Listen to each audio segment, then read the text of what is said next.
أعوذ بالله من الشيطان الرجيم. بسم الله الرحمن الرحيم. ألف لام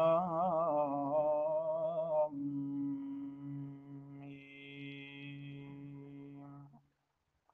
ذلك الكتاب لا ريب فيه هدى للمتقين.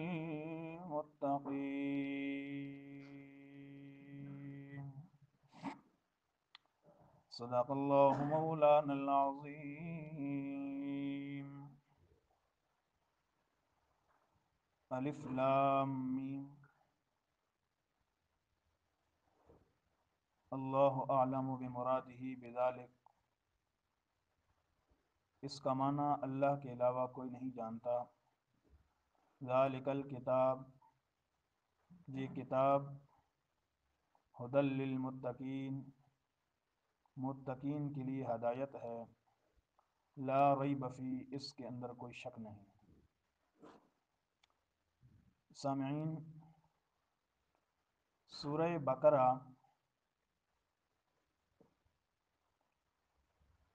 اس کا نام،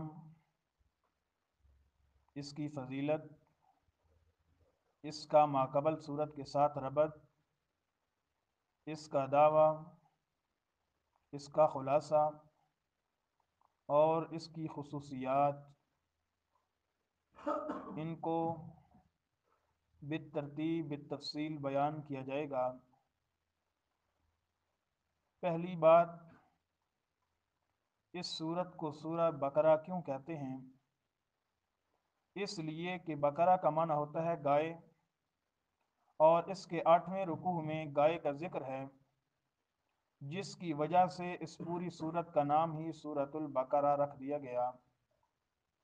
عربی محاورے میں تسمیۃ الکل باسم الجز، یعنی ایک جز کی وجہ سے پورے کل کا نام ہی اس جز پر رکھ دیا گیا. اور اس سورت کی فضیلت پیارے پیغمبر محمد الرسول اللہ صلی اللہ علیہ وسلم نے ارشاد فرمایا، ہر چیز کا ایک بہترین حصہ ہوتا ہے، تو پورے قرآن کا بہترین حصہ سورۃ البقرہ ہے. اس کی فضیلت میں محمد الرسول اللہ نے فرمایا کہ اس کو پڑھنا برکت، اس پر عمل کرنا بھی برکت، باعث اجر اور باعث نجات ہے، اور اس کو چھوڑنا، اس کو ترک کرنا باعث افسوس ہے. اور آگے فرمایا کہ اس پر باطل لوگ عمل نہیں کر سکتے. دوسرے لفظوں میں بد مذہب اور بد عقیدہ لوگ سورہ بقرہ کو برداشت نہیں کر سکتے. تیسری بات، اس سورت کا ماقبل سورہ فاتحہ کے ساتھ ربط کیا ہے؟ میں نے سورہ فاتحہ کے شروع میں کہا تھا کہ ہر سورت کو شروع کرنے سے پہلے چند باتیں انسان کے ذہن میں ہونی چاہیے، اور وہ چند باتیں یہ تھیں کہ سورت کا خلاصہ، نتیجہ، لب لباب، نچوڑ کیا ہے. اس کے لیے لفظ استعمال کیا گیا تھا خلاصہ. اور سورت کا دوسری سورت کے ساتھ ربط کیا ہے؟ اس سے پہلے جو سورت ہے، سورہ فاتحہ سے پہلے کوئی سورت ہے، اس لیے اس کا ربط بھی بیان نہیں کیا گیا. اور سورہ بقرہ سے پہلے کون سی سورت ہے؟ سورۃ الفاتحہ.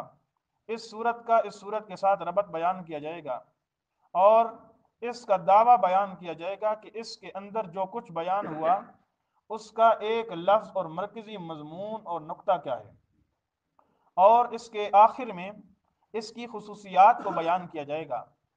تو سب سے پہلے ہم سورہ بقرہ کا ماقبل سورہ فاتحہ سے ربط بیان کرتے ہیں.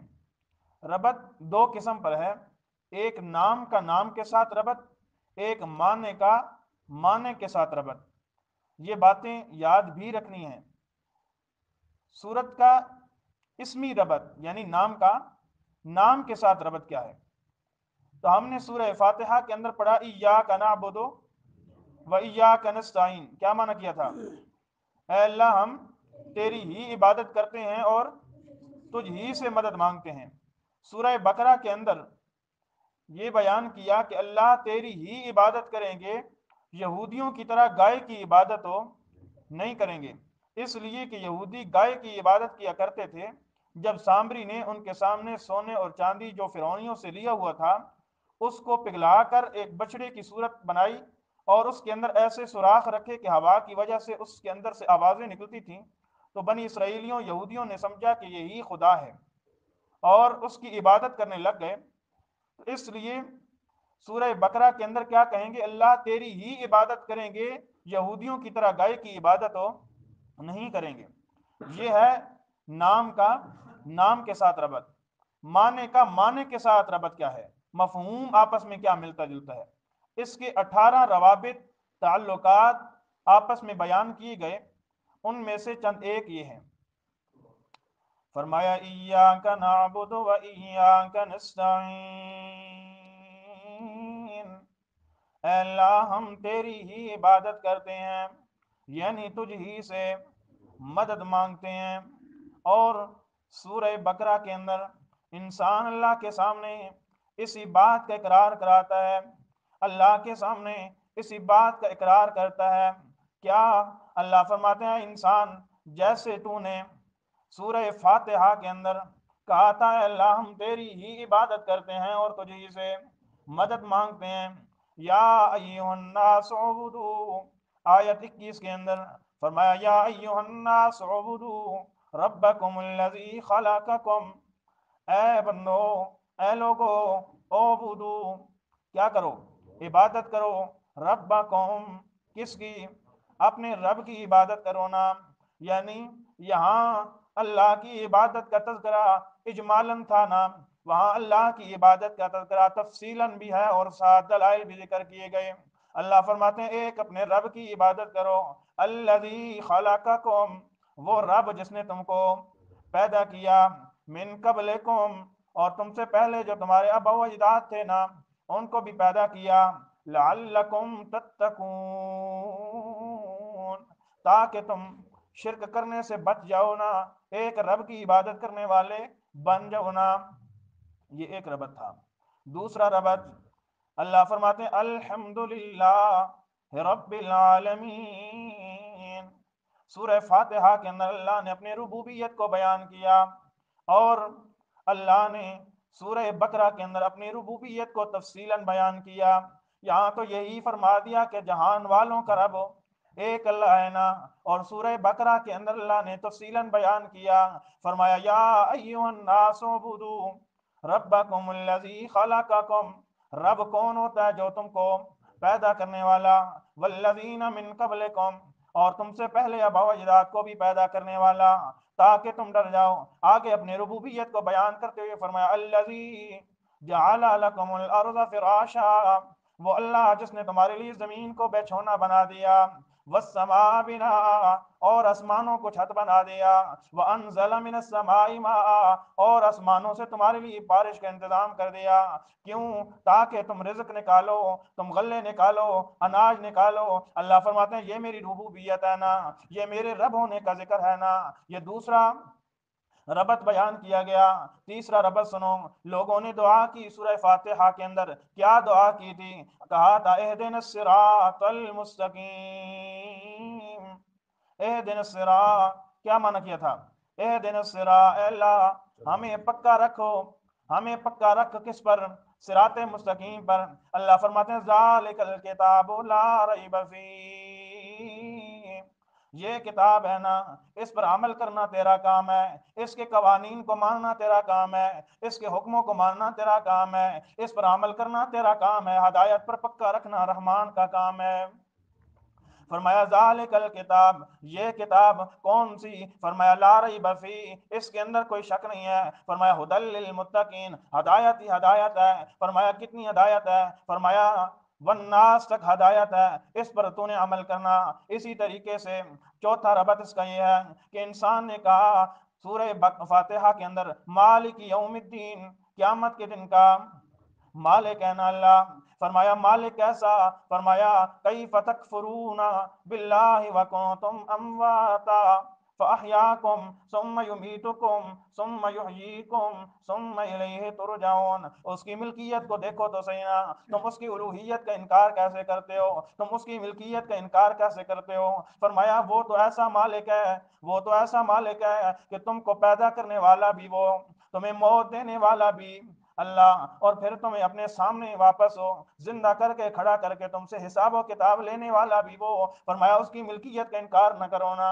اس لیے جیسے مالک یوم الدین سورہ فاتحہ کے اندر اس کی ملکیت کا اقرار کیا، پھر تفصیل کے ساتھ اللہ نے سورہ بقرہ کے اندر فرما دیا او لوگوں وہ بڑا مالک ہے اور اتنی قدرت اور طاقت والا ہے کہ تمہیں زندہ بھی اس نے کیا، تمہیں موت بھی وہی دے گا اور تمہیں دوبارہ زندہ بھی وہی کرے گا. اسی طریقے سے پانچواں ربط فرمایا او لوگو صراط الذین انعمت علیہم، آگے غیر المغضوب علیہم ولا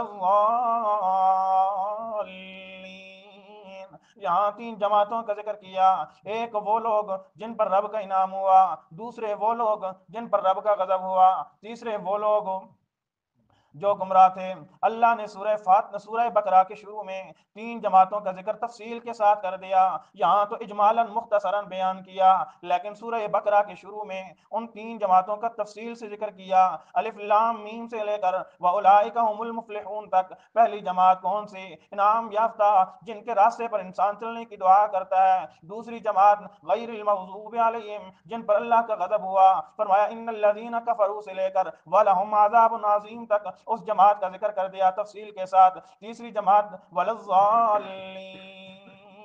جن کا باطن سے ظاہر کچھ اچھا تھا، یعنی منافق مراد ہیں. اللہ نے وامن الناس سے لے کر ان اللہ علی کل شیء قدیر تک ان کا تفصیلاً بیان کر دیا. فرمایا کہ اس صورت کا ماقبل صورت کے ساتھ یہ بھی ربط ہے اور اس کے کئی سارے روابط بیان کیے گئے.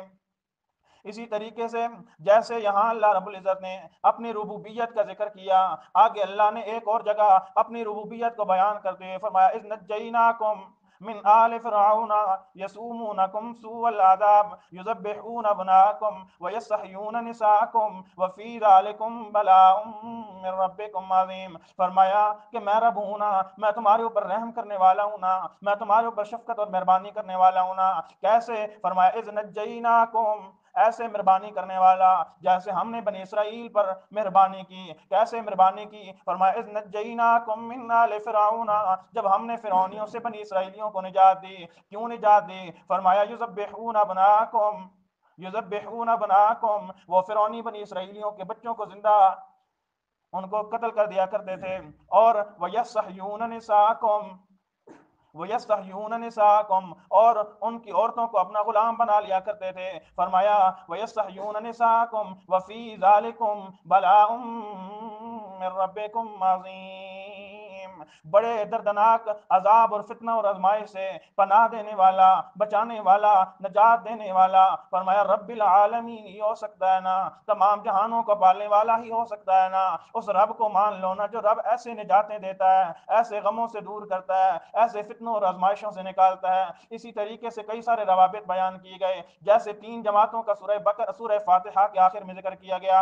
اسی طریقے سے علماء سو پر تین قسم کی لعنتوں کا بیان کیا گیا. فرمایا اولئک علیہم لعنت اللہ والملائکہ والناس اجمعین.